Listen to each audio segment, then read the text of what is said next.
Vamos una vez más al Evangelio de Mateo, al capítulo 5. Evangelio de Mateo, capítulo 5. Vamos a leer los versículos 43 al 48. Oísteis que fue dicho, amarás a tu prójimo y aborrecerás a tu enemigo.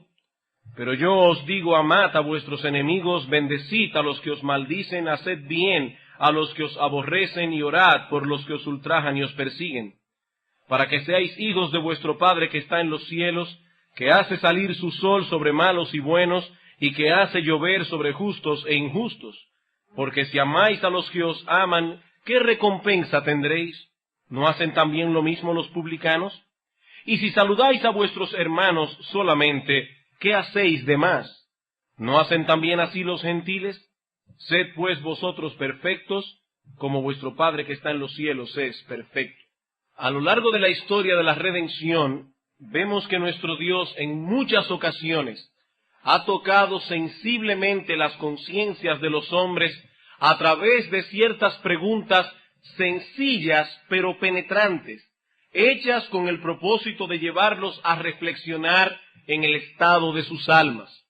Si están familiarizados con el relato de Génesis 3, recordarán que las primeras palabras pronunciadas por Dios al hombre luego de la caída vinieron formuladas en forma de una pregunta. Dice: mas Jehová Dios llamó al hombre y le dijo, ¿dónde estás tú? Dios sabía dónde estaba Adán, y más aún sabía por qué el hombre estaba donde estaba. El Señor no necesitaba conocer la respuesta de esta pregunta. Él está más bien despertando la conciencia de Adán y Eva, poniéndolos a pensar seriamente en el estado en que habían caído en su desobediencia. Es como si Dios estuviese preguntando al hombre, ¿qué haces ahí escondido? ¿Has hecho acaso lo que no debías hacer? Dios quería que ellos reflexionaran, que pensaran en lo que había hecho. Ese mismo patrón lo vemos en el trato de Dios con Caín en Génesis capítulo 4. Luego de que Caín matara a su hermano, Dios se le acerca y le pregunta: Caín, ¿dónde está Abel, tu hermano? Dios sabía dónde estaba Abel, pero quería que Caín pensara en la maldad de su acción homicida. El hombre en su pecado no quiere pensar, prefiere mantener su mente ocupada en lo que sea con tal de no pensar en su condición. Es por eso que viven de una diversión en otra diversión. Cuando ustedes ven que una persona está procurando demasiado divertirse, hay algo en lo que esa persona no quiere pensar. Pero Dios quiere que piensen, Dios quiere que reflexionen. Ese es el propósito de sus preguntas. Esa misma metodología la vemos también en el trato de Dios con su pueblo. ¿Recuerdan ustedes qué hizo Dios cuando Elías huyó al monte por causa de Jezabel? Elías estaba pasando por un periodo de gran angustia y abatimiento. No era de Jezabel únicamente que el profeta huía. Elías quería escapar de la vida misma si fuese posible, olvidarlo todo. Así que huye al monte de Oreb, se esconde en una cueva, pero Dios se le aparece y le pregunta: ¿qué haces aquí, Elías? ¿Qué haces aquí? Así trató Cristo con Pedro después de su famosa negación. El apóstol Pedro negó al Señor 3 veces, luego de haber dicho con orgullo que estaba dispuesto a ir hasta la muerte por Cristo. Y el Señor se le aparece y le pregunta: Simón, hijo de Jonás, ¿me amas? ¿Me amas? Como pueden ver, hermanos, ese método ha sido usado por Dios a lo largo de la historia de la redención, vez tras vez. Preguntas sencillas: ¿dónde estás tú? ¿Qué haces aquí? ¿Me amas? Preguntas sencillas pero penetrantes que buscan despertar las conciencias de los hombres, diseñadas para estimular nuestro proceso de pensamiento, para ponernos a pensar. Es por eso, hermanos, que insistimos que la religión cristiana es una religión que involucra el intelecto. Las sectas fanáticas levantan las emociones de los hombres. No quieren llevarlos a pensar. El cristianismo afecta primariamente el intelecto del hombre. Dios quiere que pensemos. En el pasaje del Sermón del Monte que leímos hace un momento, encontramos una de esas preguntas. Una de esas preguntas. El Señor Jesucristo está exponiendo aquí el contenido de las Escrituras en lo tocante a nuestra relación con aquellos que nos odian, con aquellos que nos hacen daño. ¿Qué espera Cristo que hagan los ciudadanos de sus reinos con aquellos que los maltratan, con aquellos que los aborrecen? Bueno, en primer lugar, que depongan su actitud, su deseo de vengarse, que depongan por completo esa tendencia que tenemos los hombres a devolver mal por mal. Pero el Señor espera que lleguen más lejos. Él espera que amen a sus enemigos. Oísteis que fue dicho, amarás a tu prójimo, aborrecerás a tu enemigo, pero yo os digo, amad a vuestros enemigos.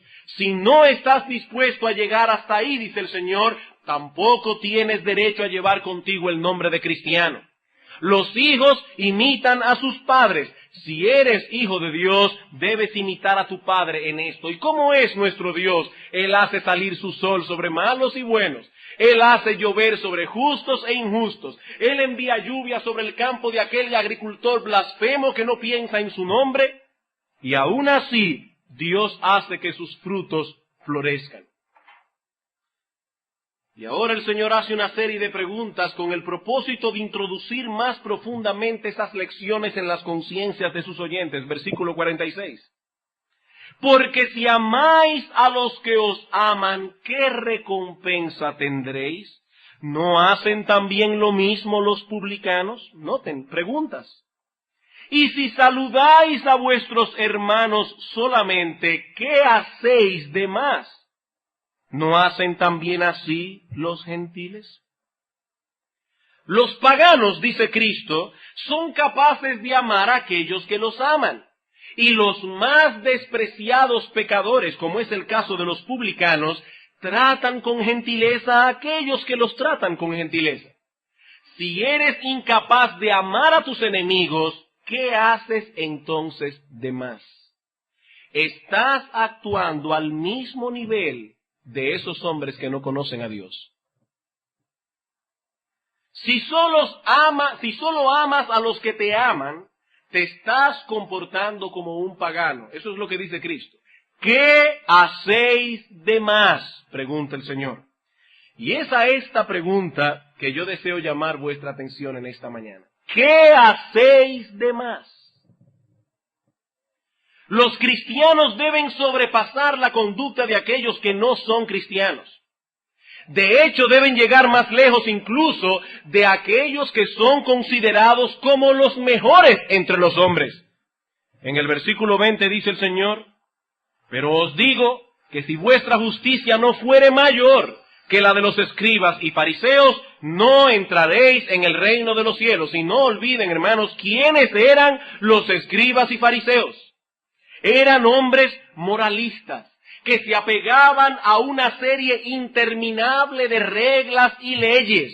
Pero Cristo dice a los cristianos que ellos exceden en su justicia y obediencia a esos hombres. Si vuestra justicia no es mayor que la de ellos, no entraréis en el reino de los cielos. Como dijimos en una ocasión, eso es lo mismo que decir, si ustedes no cantan mejor que Pavarotti, ni siquiera pueden entrar en esta academia de canto. Si vuestra justicia no fuere mayor que la de ellos, ni siquiera entraréis. ¿Qué hacéis de más? ¿Qué hacéis de más? El doctor Moffat traduce el texto así. Si saludáis solo a los amigos, ¿qué tiene esto de especial? ¿Qué tiene esto de especial? Si tratas bien al que te trata bien, favoreces al que te favoreces, y te preocupas por aquellos que se preocupan por ti, ¿en qué te diferencias entonces de los que no son cristianos? ¿Qué hacéis de más? Hermanos, esa pregunta, sencilla como es, encierra muchas implicaciones. Muchas implicaciones. Y en esta mañana nos vamos a limitar a considerar dos de ellas. Pero antes, quisiera dar crédito al doctor Martin Lloyd-Jones, ya que su exposición de ese texto me fue de mucha ayuda, primero para clarificar mi propio pensamiento y luego para la elaboración del presente sermón. Veamos nuestro primer principio. La primera implicación que vamos a extraer de esa pregunta, ¿qué hacéis de más?, es esta. El cristiano es esencialmente diferente al no cristiano y por lo tanto se comporta y actúa en una forma diferente también. ¿Qué es lo primero que aprendemos de esta pregunta?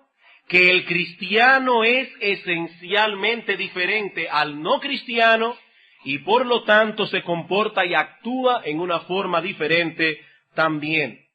Al hacer esta pregunta, el Señor está presuponiendo que los suyos son distintos a todos los demás, que se comportan de tal manera que los otros no pueden imitarlos. De hecho, ni siquiera pueden comprenderlos.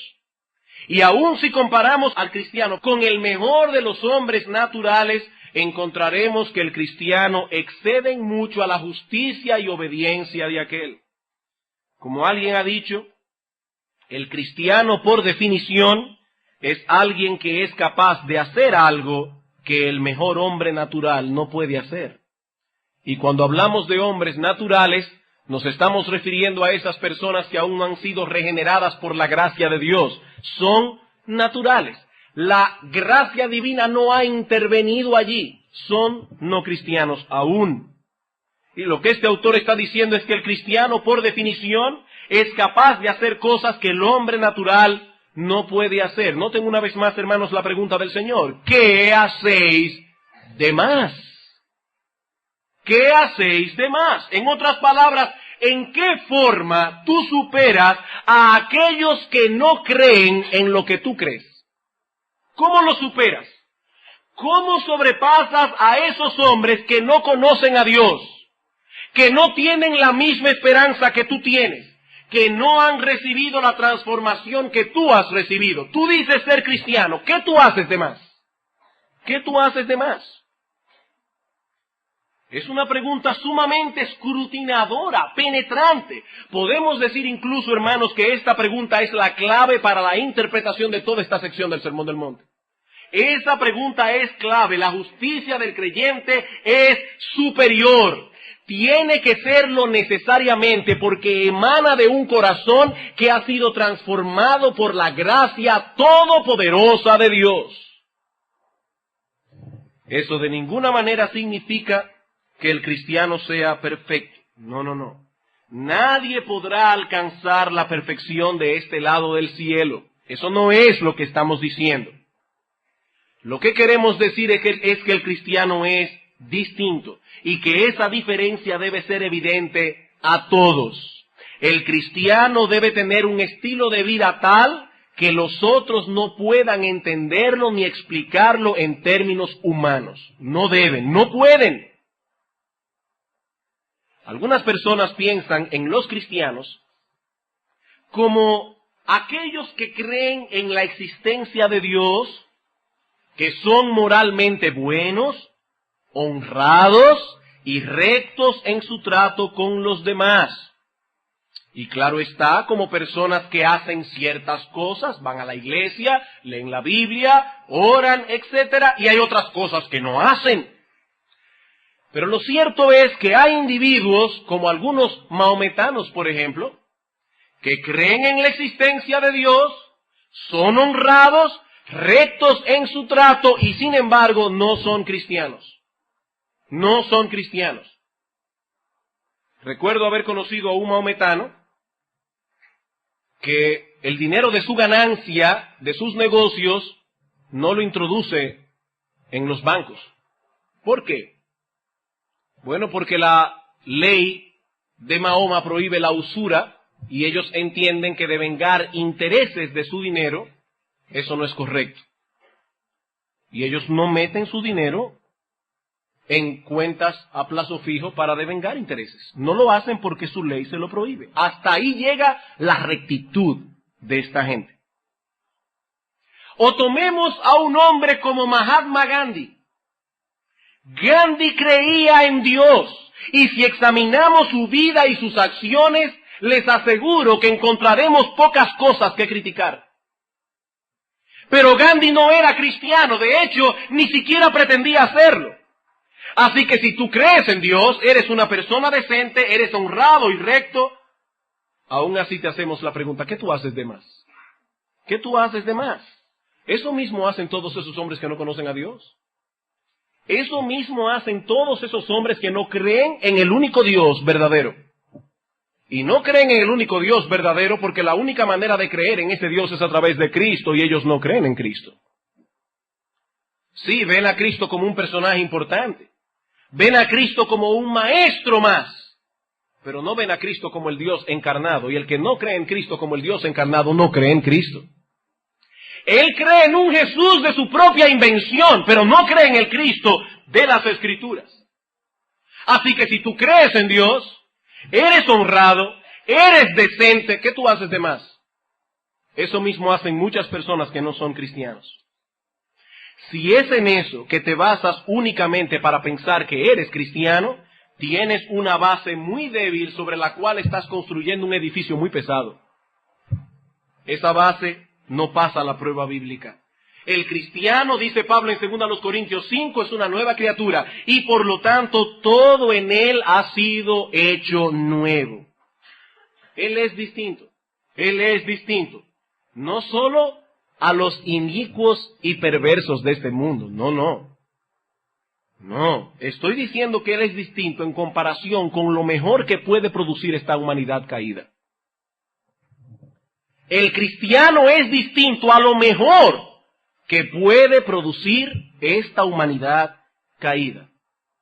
Examinemos por un momento al cristiano en las diversas áreas de su vida y comparémoslo con el mejor de los hombres no creyentes, para que veamos en dónde radica la diferencia. Por ejemplo, comencemos con la visión que ambos tienen de la ley de Dios. La visión que ambos tienen de la ley de Dios. El hombre decente, moralista, se preocupa por cumplir la letra de la ley. ¿Eso es lo que dice la ley? Por ahí me voy. El cristiano, en cambio, se preocupa por descubrir cuál es el espíritu que está detrás de la letra. ¿Saben por qué? Porque su interés no es cumplir un código de conducta, su interés es agradar a Dios. A él no le interesa vivir de acuerdo a ciertas normas y ya, eso es todo. No, a él le interesa agradar a Dios. Y cuando él ve la ley dice, ¿qué hay detrás de ese mandamiento? ¿Qué hay de más? De hecho, eso es lo que Cristo ha venido enseñando a lo largo de este capítulo. Tomemos, por ejemplo, el 6º mandamiento. No matarás. ¿Qué hace el hombre decente, moralista? O que no mata una mosca. Pero el cristiano ve el mandamiento y dice, ¿y qué hay detrás de ese mandamiento? Lo que dice el Señor en el versículo 22. Pero yo os digo que cualquiera que se enoje contra su hermano será culpable de juicio. Y cualquiera que le diga necio a su hermano será culpable ante el concilio. Y cualquiera que le diga fatuo quedará expuesto al infierno de fuego. Cristo dice, no se queden en el homicidio. Vamos a la raíz, vamos a esa fuente de donde emanan las acciones homicidas de los hombres y entenderemos qué es lo que prohíbe el 6º mandamiento. Bueno, el 6º mandamiento prohíbe la ira, albergar resentimiento, amargura, enojo en el corazón. Prohíbe usar palabras denigrantes y ofensivas para dar riendas sueltas a esa ira que se ha albergado en el corazón. O tomemos el 7º mandamiento, no cometerás adulterio. ¿Qué hace el hombre decente y moralista? Es fiel a su mujer hasta el fin. Cristo dice sí, pero yo os digo que cualquiera que mira a una mujer para codiciarla ya adulteró con ella en su corazón. El cristiano llega más lejos. Y así sigue el Señor, mandamiento tras mandamiento. El cristiano sabe que el problema del hombre no radica primariamente en lo que hace, en lo que habla, sino que el problema principal está en el corazón. Los hombres decentes se apartan del robo, del adulterio, del alcoholismo.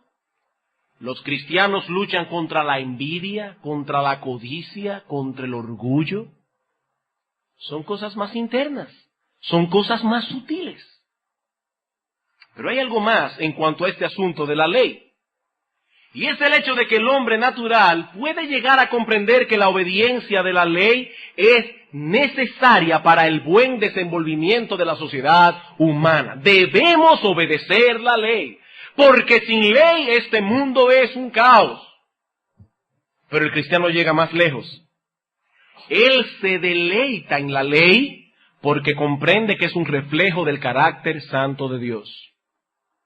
En Romanos capítulo 7, versículo 22, dice el apóstol Pablo, en el hombre interior, yo me deleito en la ley de Dios. Créanme, ningún inconverso llega tan lejos. Ningún inconverso llega tan lejos. Los hombres naturales se molestan cuando conocen las demandas de la ley. Consideran que se trata de un documento demasiado severo, demasiado extremista. Los cristianos, en cambio, se molestan consigo mismos cuando descubre que hay en ellos tanta resistencia para obedecer. ¿Por qué hay tanta resistencia en mí para obedecer?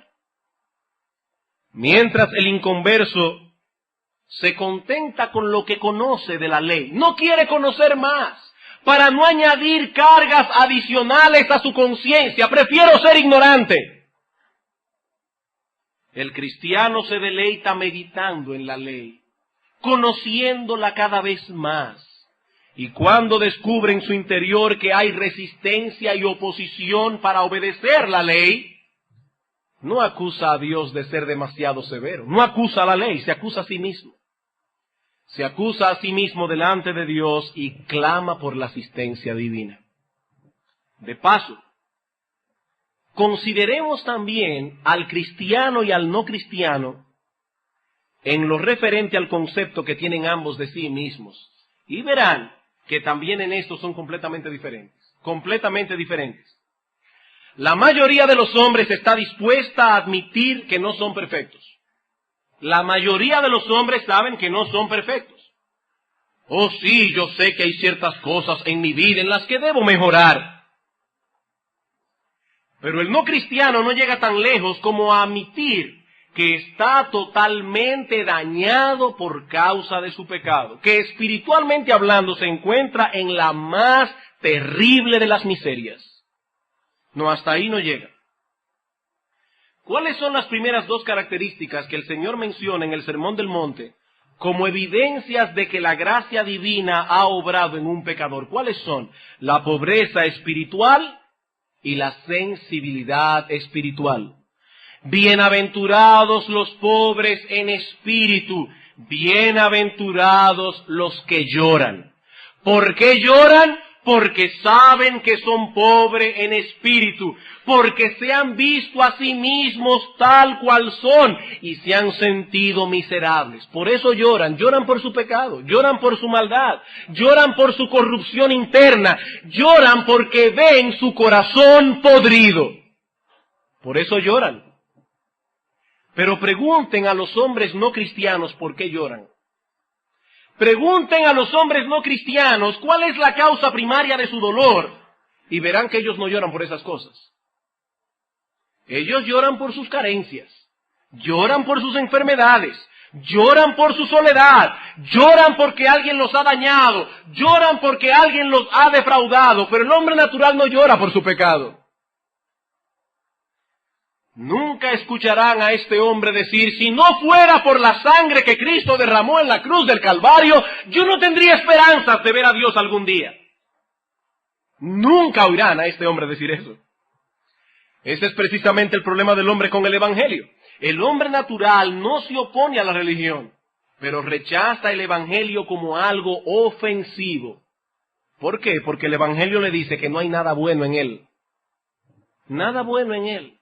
Y cuando este hombre escucha al apóstol Pablo decir en Romanos capítulo 3, versículo 10, que Dios miró sobre los hombres y que no vio uno solo que fuera bueno, se siente mal. ¿Quiénes mataron a Cristo? Los religiosos. Los religiosos. El hombre natural es religioso por naturaleza, pero cuando escucha el Evangelio se molesta. Porque el Evangelio ataca su orgullo. Porque el Evangelio le dice que no hay nada bueno en él, que su corazón está podrido. Podrido. Dice Jeremías, el corazón del hombre es engañoso y está desesperadamente enfermo. ¿Quién lo conocerá? Consideremos también al cristiano y al no cristiano en sus relaciones con los demás. Algunos hombres naturales poseen una disposición natural a la amabilidad y a la tolerancia. ¿Han conocido gente así? No cristianos, que tienen una disposición natural a la amabilidad y a la tolerancia. Y cuando hablo de tolerancia, no me refiero a la indiferencia. Hay inconversos que son indiferentes. Hay inconversos en quienes la gracia común de Dios ha actuado y son, hasta cierto punto, tolerantes. Algunos son capaces incluso de mostrar compasión por los demás. Y los escuchamos decir, no debemos ser tan duros con esta persona o con aquella, debemos entender que está pasando por una situación difícil. Y nosotros nos confundimos cuando vemos tales personas y decimos, oye, pero a fulano nada más le falta ser cristiano. Es más, yo diría que él es más compasivo que muchos hermanos de la iglesia. Y eso nos confunde. Pero ¿saben una cosa? El cristiano, el verdadero cristiano, llega más lejos. Llega más lejos. El cristiano ve a los hombres en su condición de pecadores, como esclavos de sus deseos y de Satanás. Se preocupa sí por aliviar sus necesidades temporales, pero sabe que a la larga el problema del hombre es más profundo, que de alguna manera tiene que hacerle llegar el evangelio de la salvación.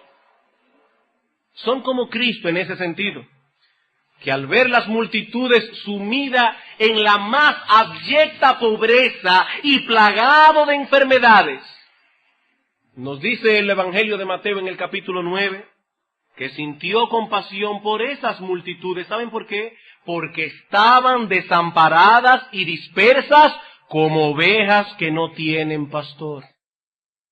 Ahora yo me pregunto, hermanos, ¿necesitaba esa gente comida? Sí. ¿Necesitaban vestidos? Sí. ¿Necesitaban salud? También. Y Cristo sintió dolor y compasión por ellos, por todas esas cosas. Pero el dolor más punzante del corazón de Cristo en ese momento era verlos sin pastor. Sintió compasión por las ovejas porque estaban desamparados y dispersos como ovejas que no tienen pastor, desprovistos por completo de ayuda para sus almas. ¿Es esa la visión que tienen los cristianos al contemplar a los demás? Ellos no ven al hombre simplemente necesitando ropa, comida, vestido. Ellos ven un hombre condenado, necesitado urgentemente de salvación. Y ni hablar en cuanto al trato que dispensan hacia los enemigos. Ni hablar. ¿Saben que hay hombres no cristianos que saben comportarse con dignidad ante aquellos que le agreden? Hay personas así. Se comportan con dignidad. Llegan incluso a refrenar su ira y el deseo que tienen de vengarse. Pero otra vez, el cristiano llega más lejos. El cristiano llega más lejos en esto. No solo refrena el deseo de venganza, sino que está dispuesto a hacer el bien a aquellos que le hacen mal. Esa es la enseñanza del Señor en nuestro texto. El asunto no es amar a los que te aman o saludar a los que pertenecen a tu grupo específico, porque si haces así, ¿qué haces de más? ¿Qué haces de más? Si eres cristiano, debes ir más allá. Y si tú no puedes llegar más allá, no te engañes a ti mismo, tú vas camino al infierno, tú no eres cristiano. Tú no eres cristiano. Debes bendecir al que te maldice, hacer bien al que te aborrece, orar por los que te ultrajan y os persiguen. El cristiano está dispuesto a ir la segunda milla, mientras los demás defienden sus derechos. El cristiano defiende la gloria y el honor de Dios.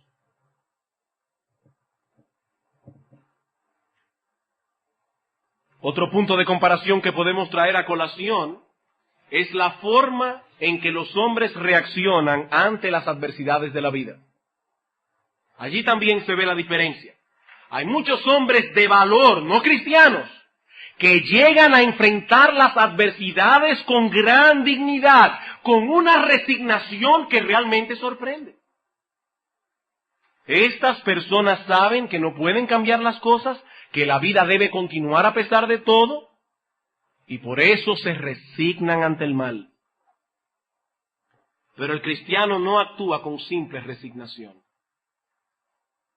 Él no solo es capaz de refrenar su espíritu quejoso en medio de la tribulación, sino que es capaz de gozarse en ella. Santiago capítulo 1.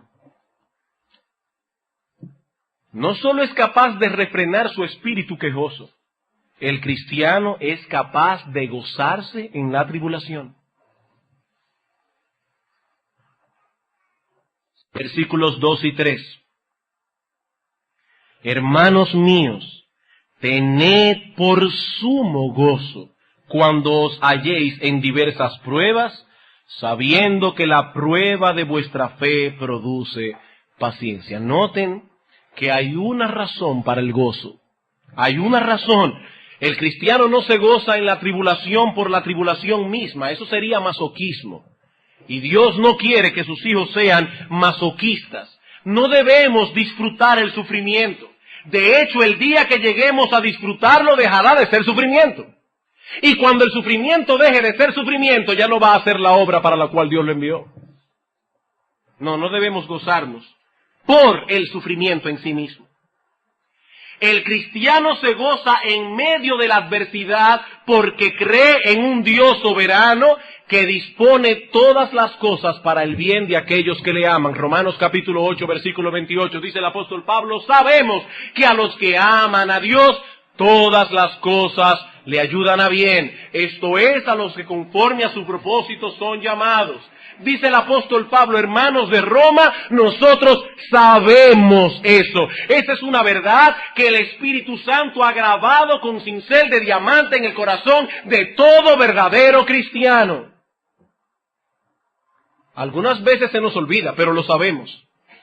Sabemos eso, que a los que aman a Dios, todas las cosas le ayudan a bien. Los cristianos saben que Dios dispone todas las cosas para perfeccionarlo, para hacernos cada vez más semejantes a nuestro Señor Jesucristo. Por eso Santiago dice aquí, hermanos, considerad las pruebas como una causa suprema de gozo. No por las pruebas en sí, sino por el fruto que las pruebas rinden. Ellas generan paciencia y un carácter aprobado, un carácter maduro.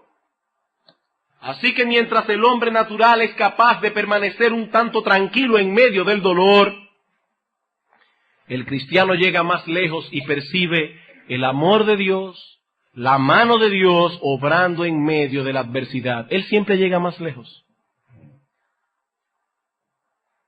No podemos pasar por alto en esta comparación la forma tan distinta en que el cristiano y el no cristiano reaccionan ante sus propios pecados.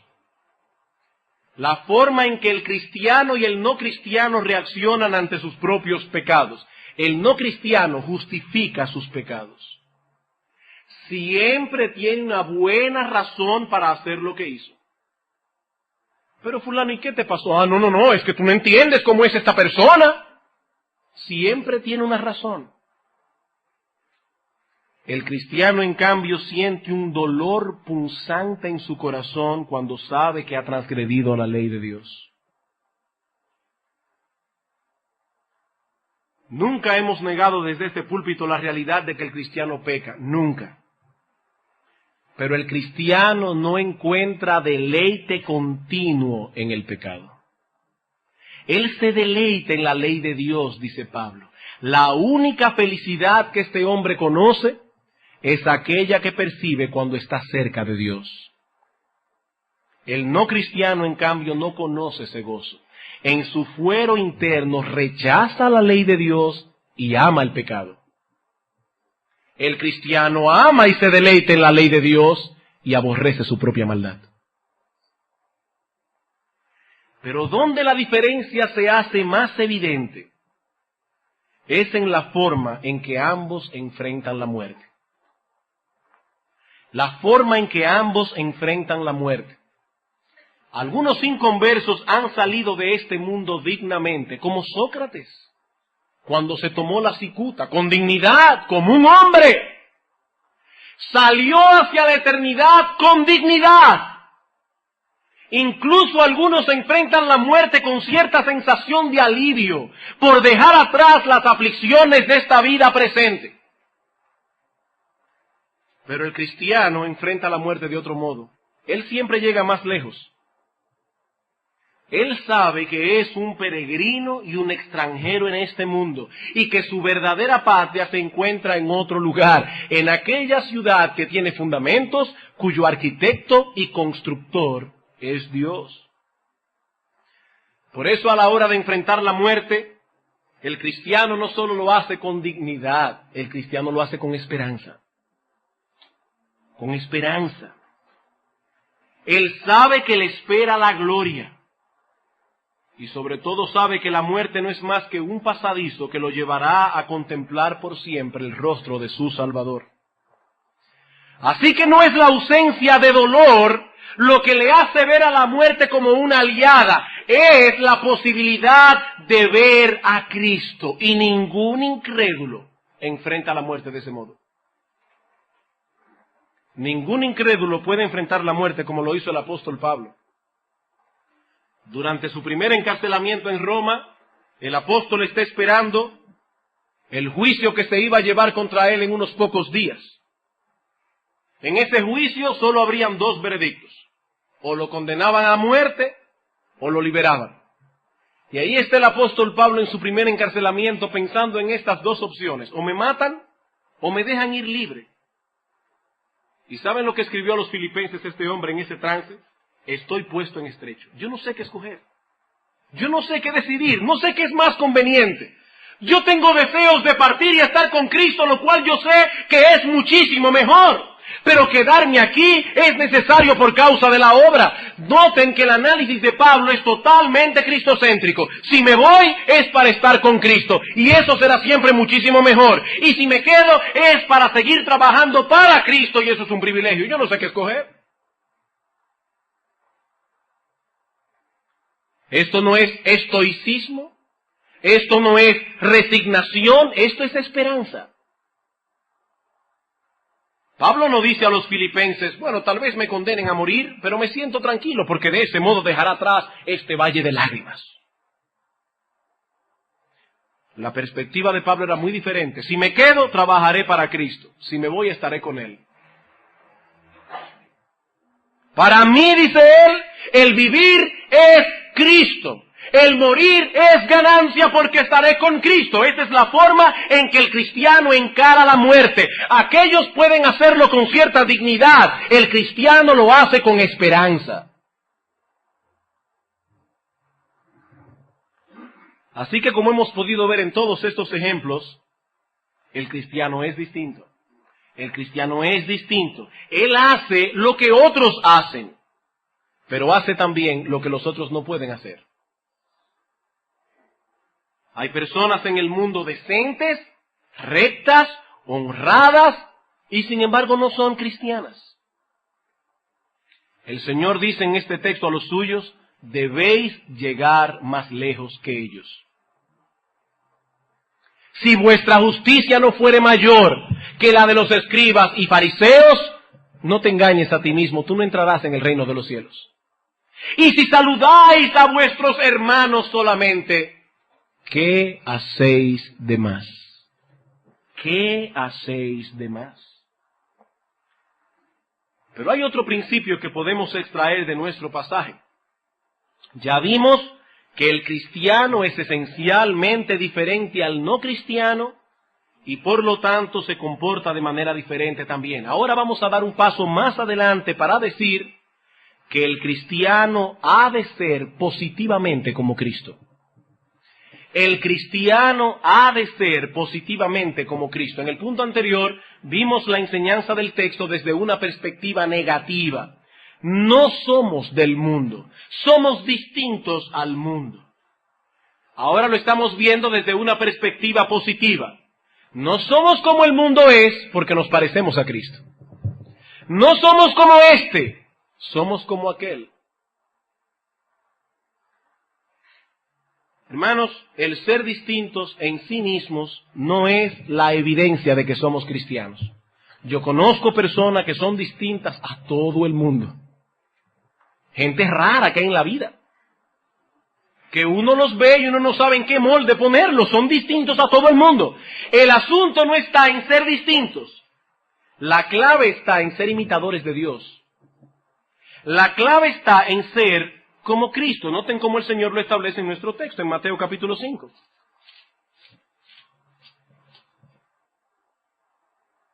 Versículo 44, pero yo os digo, amad a vuestros enemigos, bendecid a los que os maldicen, haced bien a los que os aborrecen y orad por los que os ultrajan y os persiguen. ¿Para qué? Para que seáis hijos de vuestro Padre que está en los cielos. Él hace salir su sol sobre malos y buenos y hace llover sobre justos e injustos.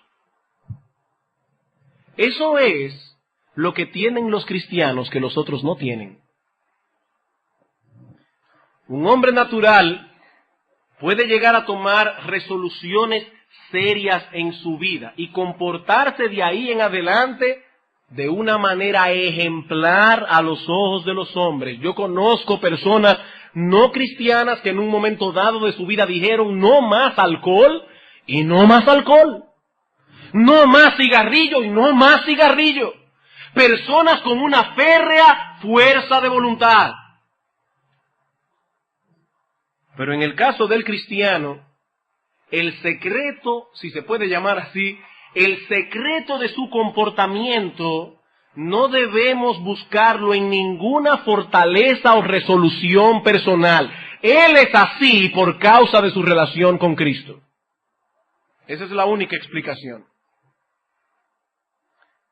Yo sé que algunos aquí en esta mañana pueden estar diciendo en su corazón, pero ¿y qué se han llegado a creer estos cristianos que son? ¿Acaso piensan ellos que son mejores que los demás? No, amigo mío, precisamente ahí está la clave de todo, en el hecho de que el cristiano ha llegado a comprender cuán miserable es. La clave está en el hecho de que el cristiano ha llegado a entender su propia debilidad, su propia corrupción interna, su propia maldad, su propio pecado. El cristiano es alguien que ha reconocido su impotencia y ha acudido delante del trono de la gracia clamando por misericordia. Este hombre no solo reconoce su pecado, sino la triste realidad de que no puede salir de su condición por sus propias fuerzas porque sencillamente no tiene ningunas. Y al acudir a Dios de ese modo, no solo encuentra perdón de todos sus pecados, sino lo que es más maravilloso, él encuentra una nueva vida. Una nueva vida. Su corazón es transformado y ahora este individuo posee la capacidad de cultivar todas esas características que le harán cada vez más y más semejante a nuestro Señor Jesucristo. El apóstol Pedro nos dice en su segunda carta que todas las cosas que pertenecen a la vida y a la piedad nos han sido dadas por su divino poder. ¿Ven ustedes el énfasis? Pedro dice, estas cosas nos fueron dadas. ¿Por qué? Porque no las teníamos antes, porque no son naturales, porque no son inherentes al corazón natural del hombre. El poder de Dios, dice Pedro, tuvo que actuar en nosotros para que seamos ahora lo que somos. El apóstol Pablo es un buen ejemplo de esto. El apóstol Pablo fue por muchos años un cruel perseguidor de la iglesia, pero repentinamente se convierte en un ardiente defensor de la fe que perseguía. Y nos preguntamos, ¿qué hizo la diferencia? ¿Qué fue lo que transformó al apóstol Pablo? Bueno, si pudiésemos sacar a este personaje de las Escrituras y llevárselo a la consulta de un psicólogo moderno, tal vez nos dirá que el apóstol Pablo pasó por un proceso de remordimiento, que lo llevó a tomar conciencia de su propia maldad y a querer resarcir lo que había hecho. ¿Y qué mejor catarsis? Una palabra favorita de los psicólogos. ¿Qué mejor catarsis? ¿Qué mejor purificación que comenzara a predicar la fe que él perseguía. El apóstol Pablo estaba pasando por un proceso de remordimiento interno. Ahora, si le preguntamos al mismo Pablo cómo explicaba él su asombrosa transformación, seguro que su respuesta sería más o menos esta: yo vi a Cristo resucitado y su gracia obró poderosamente en mí. Yo vi a Cristo resucitado. Escribiendo a los Corintios, Pablo dice: yo soy el más pequeño de los apóstoles, ni siquiera soy digno de ser llamado apóstol, porque yo perseguía a la iglesia de Dios, pero por la gracia de Dios yo soy lo que soy. He ahí, amigo, qué es lo que hace distinto al cristiano: la gracia de Dios. La gracia de Dios. ¿Por qué el cristiano llega más lejos que el no cristiano? Por la gracia de Dios. ¿Por qué obedece la ley de ese modo? Por la gracia de Dios. ¿Por qué puede amar a su enemigo? Por la gracia de Dios. ¿Por qué se abate tanto cuando se da cuenta que ha pecado, que ha hecho lo malo? Por la gracia de Dios. No existe otra respuesta. No existe otra respuesta. Por esa gracia soy lo que soy, dice Pablo. Aquel que está dispuesto a explicar su conducta de otro modo, que nos habla de su fortaleza interior, que nos habla de su sensibilidad humana, es porque no conoce a Dios ni conoce su propio pecado. Una persona que es capaz de decir que se comporta como se comporta porque él es sensible humanamente, ese hombre no conoce a Dios. Y mucho menos conoce su propio corazón. Ese hombre no se ha dado cuenta todavía cuán corrupto es. El cristiano es especial por la relación que tiene con Dios. Y él sabe que esa relación no fue obtenida por esfuerzos propios.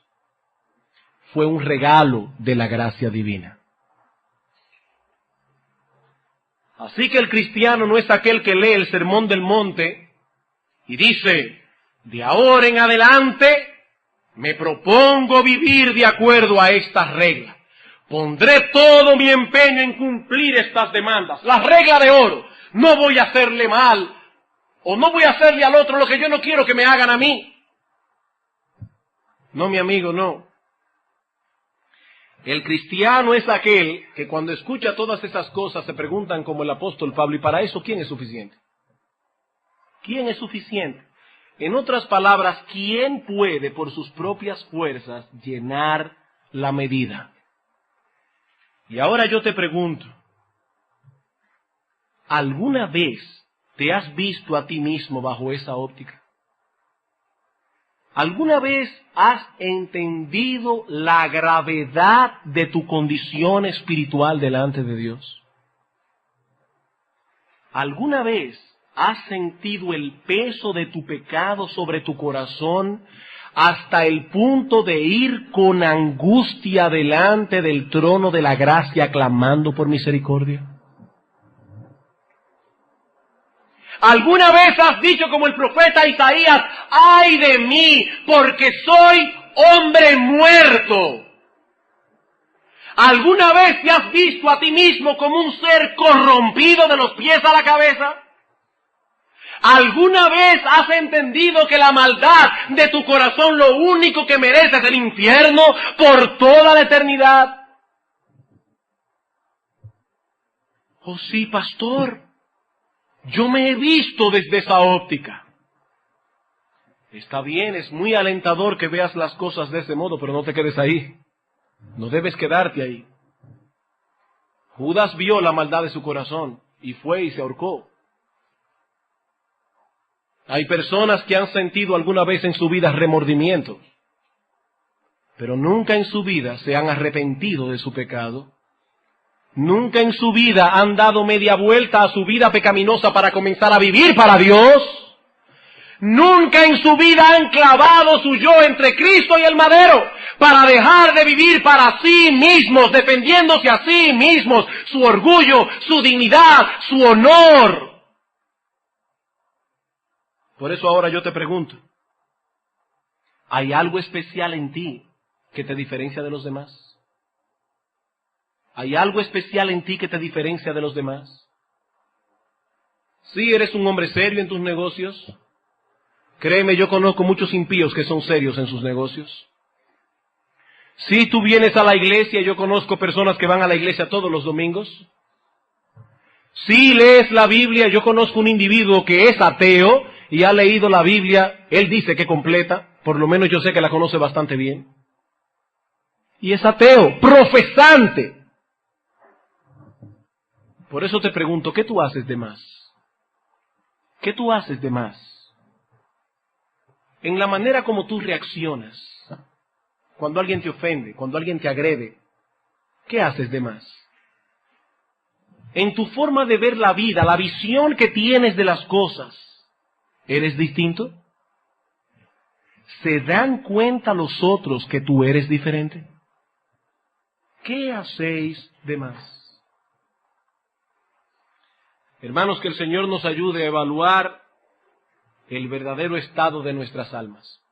Con honestidad, con sinceridad. ¿Qué hacéis de más? Y si nos encontramos faltos delante de Dios, que su Espíritu traiga a nuestros corazones el mensaje del Evangelio. Que todo aquel que viene a Cristo buscando perdón y misericordia, encontrará perdón y misericordia. Vamos a orar.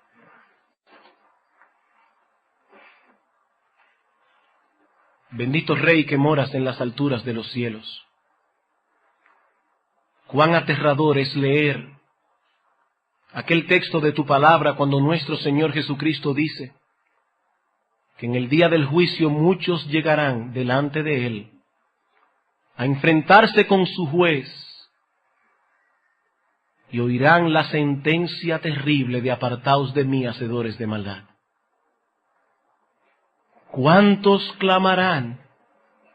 Pero Señor, Señor, en tu nombre hicimos milagros, echamos fuera demonios, predicamos tu palabra. Oh Señor y Dios nuestro, pero tales personas simplemente eran individuos moralistas y decentes, pero nunca llegaron a entender la putrefacción que había en su alma y nunca fueron humillados pidiendo perdón por ellas. Y sabemos, oh Señor y Dios nuestro, que hay algunos aquí en esta mañana en esa misma condición. Padre, que tu Espíritu se mueva en medio nuestro, haciendo lo que nosotros no podemos hacer. Nosotros podemos predicar tu palabra, pero no podemos darles convicción de pecado, y mucho menos no podemos abrirles el entendimiento para que ellos miren a Cristo.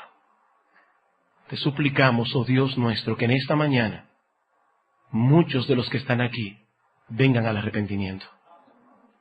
Y a nosotros, oh Señor, que profesamos la fe de Cristo, ayúdanos a evaluar con objetividad nuestra vida, para que veamos si realmente tenemos las marcas de aquellos que siguen al Cordero por donde quiera que va. Sabemos que los cristianos no son perfectos, y nosotros no queremos en esta mañana poner cargas innecesarias en la conciencia de los hermanos, pero sabemos que los cristianos son distintos. Padre, que cada uno de los miembros de esta iglesia se enfrente con esa pregunta, ¿qué hacéis de más? Y que pueda responderla con sinceridad en esta mañana.